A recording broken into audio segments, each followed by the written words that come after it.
D'abord, je voudrais saluer le Conseil parisien de la jeunesse pour son travail, pour son sérieux et aussi pour son sens des responsabilités. J'ai pris connaissance et lecture de votre rapport d'activité qui est très riche, très intéressant. Et donc, pour ça, je voudrais, au nom du groupe Paris Liberté, vous féliciter et vous remercier pour ce travail-là. D'autant plus qu'il est toujours plus facile de commenter la vie publique que d'y participer. Et c'est un exercice qui n'est pas forcément évident, y compris prendre la parole à la tribune du Conseil de Paris. Donc là encore, bravo pour cet exercice réussi et votre engagement. Vous qui avez élaboré ce vœu, vous avez choisi de vous engager sur un sujet qui est difficile, qui est parfois dramatique et qui touche directement votre génération. J'aurais aimé dire notre génération, mais je crois que j'ai dépassé de quelques années le seuil de votre génération. Donc c'est ce sujet de la cohésion entre les jeunes et surtout de la prévention des RICS. Et vous avez eu raison de vous en saisir, puisque une RICS n'est jamais un simple fait divers.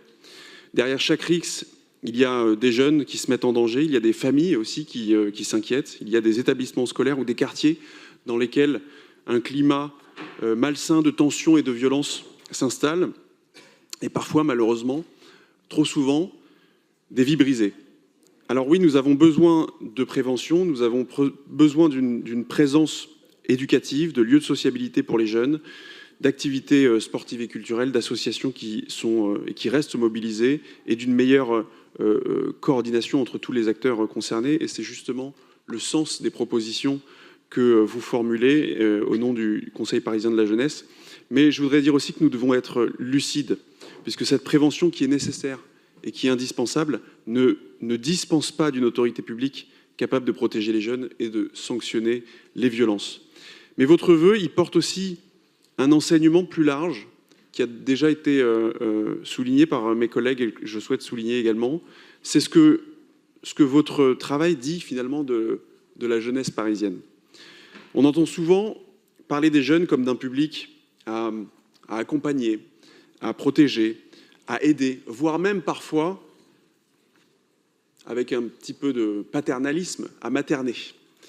Et ce vœu nous rappelle que vous êtes aussi une génération qui voulait prendre la parole, qui voulait prendre votre place dans le débat public et qui voulait participer à la construction des réponses aux défis qui vous concernent.